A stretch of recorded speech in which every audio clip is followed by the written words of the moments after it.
Hello everyone, welcome to class 8 sessions of subject geography and today we are discussing chapter number 3 and the chapter name is mineral and power resources. This is our 13th session.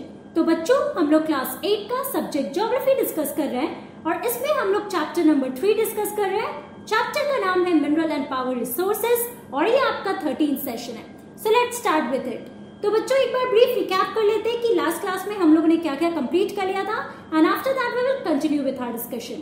Okay, so in our last class we discussed about the other two non conventional resources of energy, जिसमें हम लोगों ने discuss किया था wind energy और nuclear energy के बारे में। तो बच्चों विंड एनर्जी में हमने क्या देखा that because of the blowing wind कैसे विंड मिल्स के through electricity can be produced, right. So ये कहाँ पे हो सकता है? It can be only in the regions of coastal areas और द माउंटेन पासेस जहाँ पे बहुत स्ट्रॉन्ग और स्टीडी विंड्स ब्लो करते हैं, राइट। अब ये कैसे होता है बच्चों? सो आपको मैंने पूरा ये मैकेनिज्म समझाया था। जो विंड मिल्स होते हैं उसमें आप देखोगे टर्बाइन्स होते हैं। Now these turbines they have blades. So what happens that when the wind blows, obviously it leads to the spinning of that turbine or the blades, and as a result of it, it also leads to the rotating of the generator जो turbine से connect होता है, right? अब वो connected जो generator है बच्चों, obviously when it is rotating or spinning, उसी की वजह से ये electricity produce होता है, that is also transmitted or distributed to the whole city.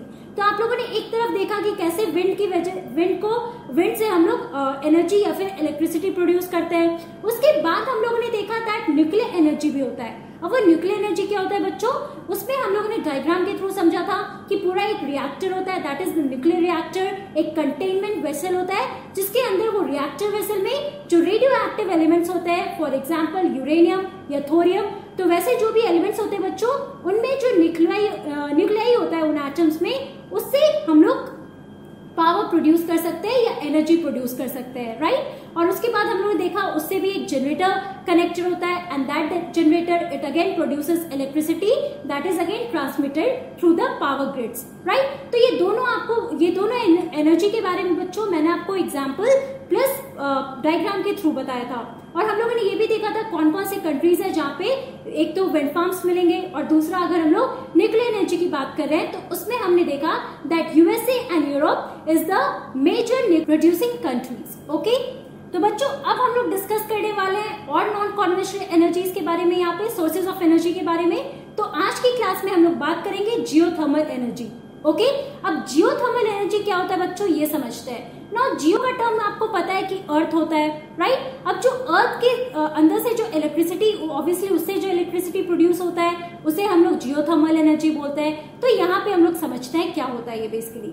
So heat energy that is obtained from the earth is called the geothermal energy, right. तो basically बच्चों जो हीट एनर्जी अर्थ सरफेस से obtain होता है उसको हम लोग in simple terms geothermal energy कहते हैं। फॉर एग्जाम्पल यहाँ पे आप इस पिक्चर में देख सकते हो, आप बहुत सारे कंट्रीज में देखोगे, जो अभी हम लोग बात भी करेंगे, कि बहुत सारे जियोथर्मल प्लांट्स होते हैं, पावर प्लांट्स होते हैं। तो ऑब्वियसली पावर प्लांट्स का क्या काम होगा बच्चों? To produce electricity, to generate electricity, है ना।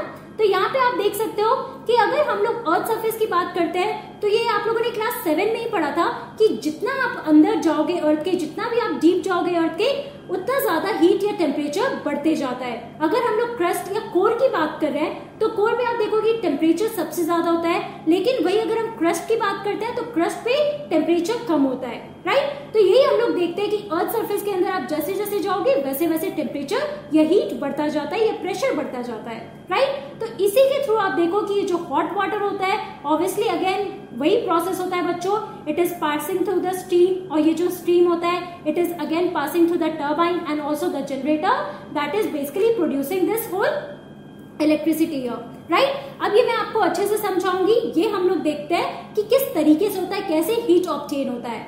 सो the temperature in the interior of the earth rises steadily as we go deeper. तो जैसे मैं आपको बता रही हूँ कि टेम्परेचर अगर जैसे जैसे आप अर्थ के इंटीरियर में जाओगे, फॉर एग्जाम्पल मैंटल और कोर के पास जैसे जैसे आप जाओगे तो वहां पे आप देखोगे कि टेम्परेचर राइज होते जा रहा है, right. And obviously it is really impossible for any person to reach to the interior of the earth, right. और कोई भी जल जाएगा वहां पे, है ना।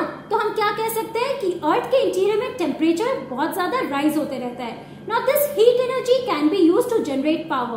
Now obviously यहाँ पे आप देखोगे, जैसे मैं आपको पिक्चर में दिखाती हूँ, let us imagine now this is the crust part, okay. उसके नीचे आप जाओगे तो मैंटल और कोर होता है ना। तो ये आपका मान लो अर्थ सरफेस का पार्ट है, ओके। तो यहाँ पे आप देखो जैसे जैसे आप अर्थ के इंटीरियर में जा रहे हो वैसे वैसे आप क्या देखोगे कि टेम्परेचर राइज हो रहा है। और ये क्यों होता है? Because of the presence of magma.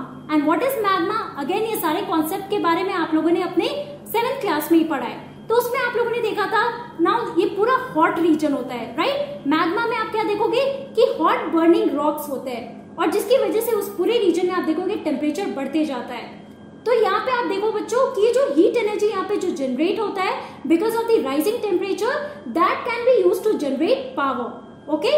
Now geothermal energy in the form of hot springs has been used for cooking, heating and bathing for several years. So basically ये जो geothermal energy है बच्चों it is also present on the earth surface in the form of hot springs. अब आप example में देखो कि अगर आप इंडिया में हिमाचल प्रदेश में जाओगे या फिर बहुत सारे रीजन में बच्चों आपको कुंड्स मिलेंगे।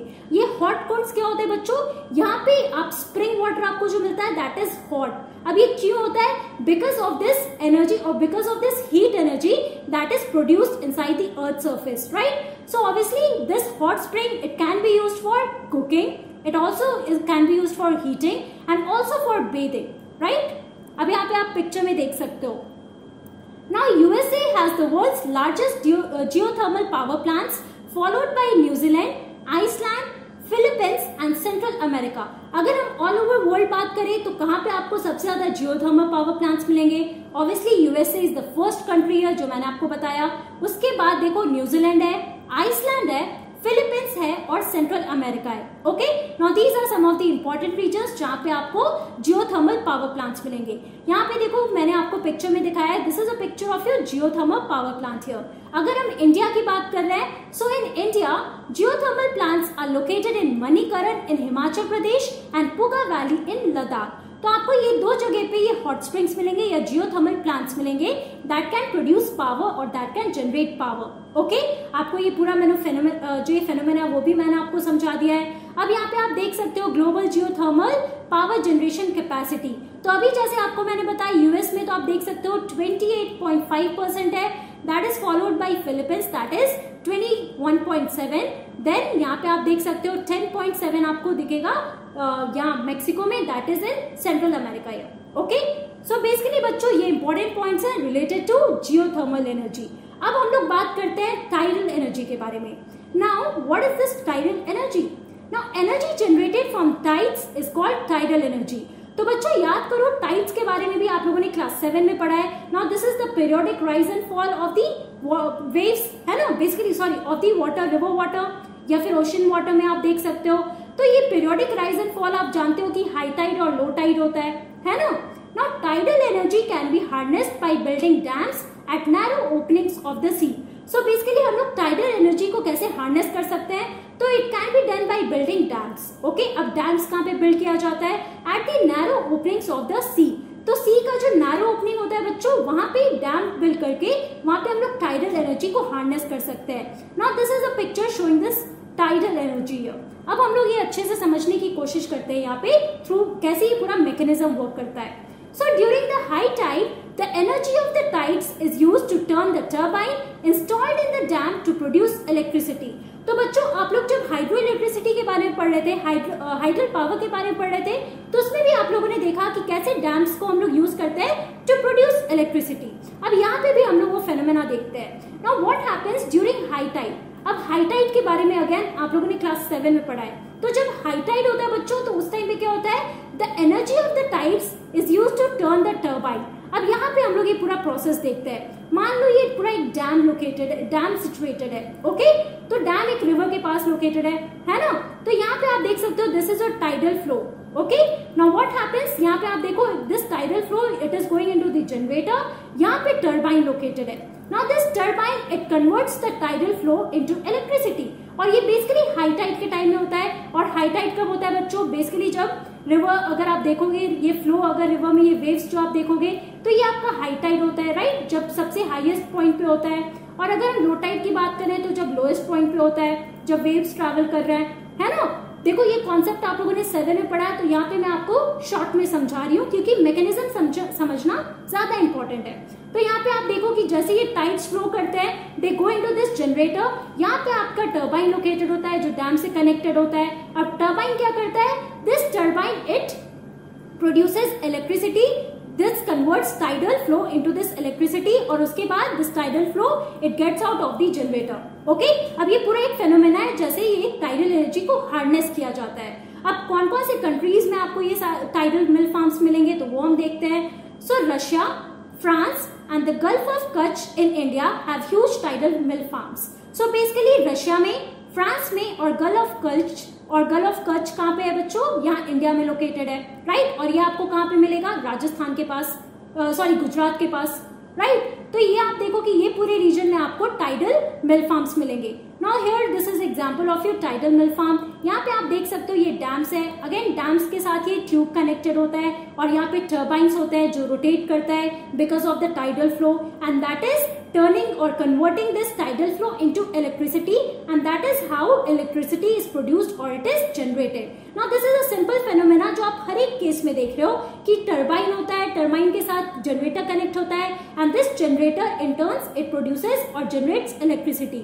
तो ये फेनोमेना आप देखोगे चाहे हम लोग हाइडल पावर की बात करें या फिर हम लोग टाइडल पावर की बात करें या न्यूक्लियर पावर की बात करें, तो हर एक जगह पे आपको टर्बाइंस दिख रहे हैं और जनरेटर दिख रहा है ना। तो ये इंपॉर्टेंट पॉइंट है जो आप ये सारे मैकेनिज्म जो पढ़ोगे तो you can connect to it here. Okay, तो बच्चों आज की क्लास में हम लोगों ने क्या पढ़ा, in today's class we discussed about the other two non conventional sources of energy.